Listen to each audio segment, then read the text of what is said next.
I am once again joined with the lovely Emma from Thames and Kosmos. I want to say a big shout out to Jo, who always manages to skip this part of the convention, but she's amazing. One day I will get her on camera. So, that aside, word slam. Yes, word slam. So, you're in teams. Okay. One person on that team is a storyteller, and one person on your team is a storyteller. So, if I was the storyteller, I'd roll the dice. And so, we're going to be looking on this card here. We rolled a number 2. So I've got to try and describe penguin to my team, but right. you're also, I'm going to like sneak this across to you so nobody else can see, and so you know that we're looking for penguin as well. Right, okay. But we've got the same set of cards here, and you would go through the cards trying to find words that describe a penguin. Okay. You can't say anything. You can point to really important cards. There's something that you can be like, this one is really... Okay. But you can't say anything. Your team are trying to guess what it is that you're describing with these cards. Let's have a look. So you can pick up any of the decks? Yeah. I notice they're different colours. That's because some of them are nouns, some of them are verbs, some of them are adjectives. Sure, and okay. some of them are something else. So, Prepositions. okay. So it is timed. Yeah. Oh, right. So I'm putting down this card. My team would see it, and it's animal. So Yeah, okay, fair enough. And I'm sure somewhere there's a card that says cold. So I've got cards that say grey and black. Yeah. I could use them. Yeah, you can use as many as you want. So grey, white, black, they're all kind of the colours. But so then your team might guess zebra. That is true. So I'd put them there. Do I just take them and put them there? Yeah. Okay, absolutely. and what, if I think I've done with that deck, I can then look at another one? Yeah. So it's like literally dead frantic because like you're looking for this game, so... And while you're putting all these cards out, your team are guessing, and my team are guessing and shouting their answers out. But so I've got North. Yeah, that's a good one. Because they're in the North Pole. Oh, South Pole. We'll edit that bit out. So yeah, my team might be guessing different things to what your team is guessing, because I've put different I've got cards South down. Here. Yeah, so put that down. Yeah. So that might either confuse your team or give them hints and clues. Okay. So we basically, essentially, if it was playing like a proper game, we'd be playing like this. So our boards were away from each other. Is that right? Yeah. So my team would be here looking at the cards, and your team would be there looking at their cards. Okay. So I put them down for team, them. look at your cards. Yeah. Kind of thing. And you can put cards down. You can pick cards that it doesn't matter how many you use. You've just got to keep going until they guess. And when the time is out? So the timer is for the lead storyteller. You take it in turns to be storyteller. Okay. If nobody's guessing and it's getting really ridiculous, it's taking forever, you're like, come on. Yeah, I know a few people that really... You can turn the timer, and then if you don't guess within that time, then that's that round over. And these cards... Sorry, you were just about to say that. Like, these cards? These cards. So the green ones are easy beginner ones. Okay. And then they get harder and harder to these ones. Oh, right. Okay, cool. Like, so if we'd rolled a 2, you'd be trying to explain a swear word with these cards. Oh, right. So it does get kind of tricky. Yeah, that is a lot, harder. Yeah. But it's I love fun. that cheeky little wink. Yeah. Cool. A tricky one. Awesome. Okay, is there anything else you'd like to show us? What do you want to see? Well, next game we're looking at is Brutal Kingdom. Over to you. So, as the name suggests, this is a brutal game. So you've got some cards there. You can look at those. So you'll see that the artwork is amazing. Yeah, I was literally just about to say that, but I didn't want to put you off like I did with the last game when I was like, oh, can't. Have you ever seen an owl that's a clairvoyant? The artwork is really, really nice. Really cool. So, in this game, there's 4 chapters, and in each chapter, there's 4 rounds. Okay. You would take it in turns to lay a card. So, each card has a different thing that can happen to it, like shown on here. Yeah. So cards you want to try and execute. Yeah, that works. We'll just make it up. It doesn't matter. You can do what you want. Kill the characters off, basically. You're Emma from Thames and Kosmos. You can do what you want. So yeah, you want to lay a card that is either going to kill another character. Okay. Or it's going to get you some of these influence tokens. So each card has this little symbol here. Right, if you can get influence tokens from it. Right, yeah. So I've got a really good card. Yeah. But I don't know if I can play it. But it might be really good, but my next card might kill that card off. There is that. So once your card has a card on top of it, it can no longer be killed off or eliminated. Okay, so it's like protected by the card above. Yeah. Okay. But if the card above gets killed, all of your cards are turned over. Oh, love it. And you get no tokens, no points. Love nothing.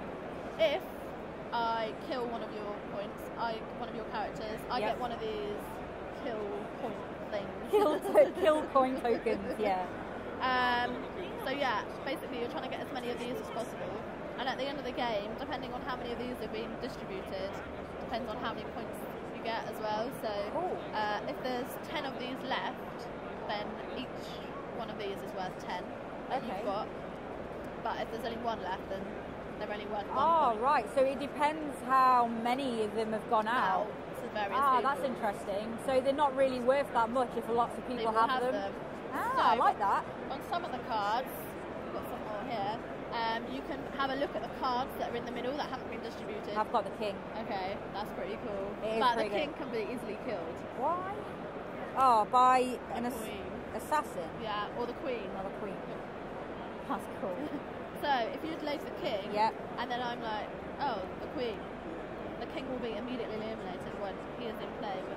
Sorry, the king would kill the queen then, but if I played the queen and then you played the king gets eliminated. So you might be saving this to the last round. So it's about the timing of it as well. You might be saving this to the last go. Yeah. But actually, if he gets eliminated, all your other cards get eliminated and you get no tokens. Okay. And so the winning conditions, I'm guessing, is most points. Yes. And when does the game end? Is it once? After you've played 4 chapters. Sure, you did say that, and the 4 rounds. Yeah. Got it. Yeah. Cool. Really like the sounds of that.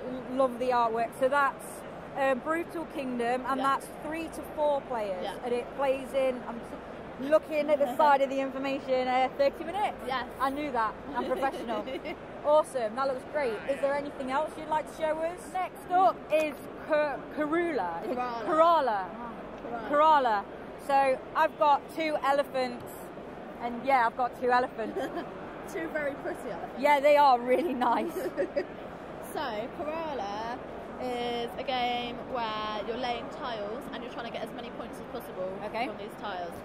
So I'm going to go first, and I pull out 2 tiles from the bag. Okay.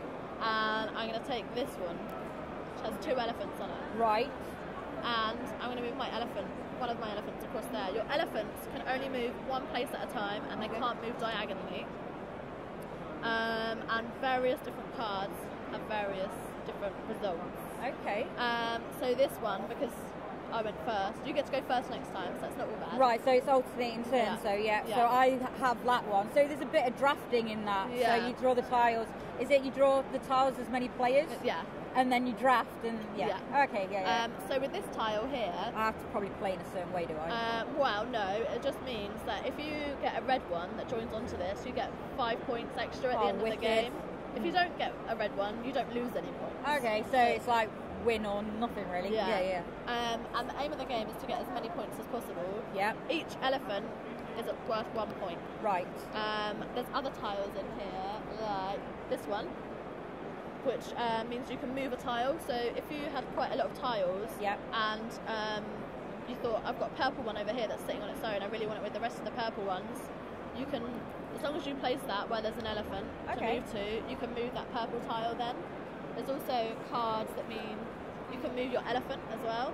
Wicked. So say you've got loads of tiles everywhere, and your elephant's over here, but you want them to be over here. Once you've played that tile, you can move that. Right. And what's the significance for moving the elephants? I nearly said element. So the elephants are just where you can move. You can't, because otherwise if your elephant's here, you can't lay a tile here. It's just depicting where you can move. Oh, right. So tiles. this basically opens up the options to where you can place it. Yeah. Got you. Okay. And say we're playing and I've pulled out the tiles, and there's 2 tiles, and I take the one that I want, and you really don't want that, there's no use to you. You can pass, so that tile gets thrown back in, and you lay your elephant on the side. Okay. For every elephant that you don't pass, you get plus 1 point. So you don't lose points for passing, but you gain points for not passing. Yeah, okay, fair enough. Go on. No, I'm going to be good. I was just going to say, so does the game end when all the tiles are gone? Yeah.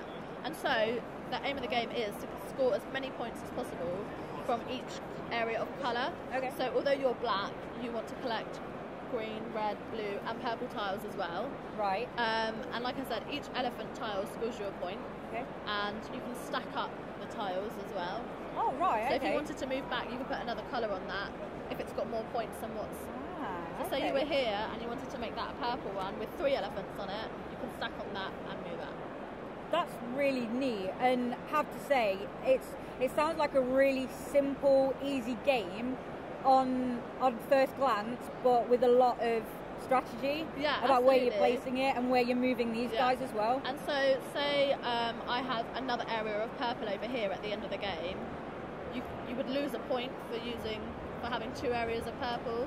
Oh, right. And you only score points from the largest area. Right. Okay, that makes sense.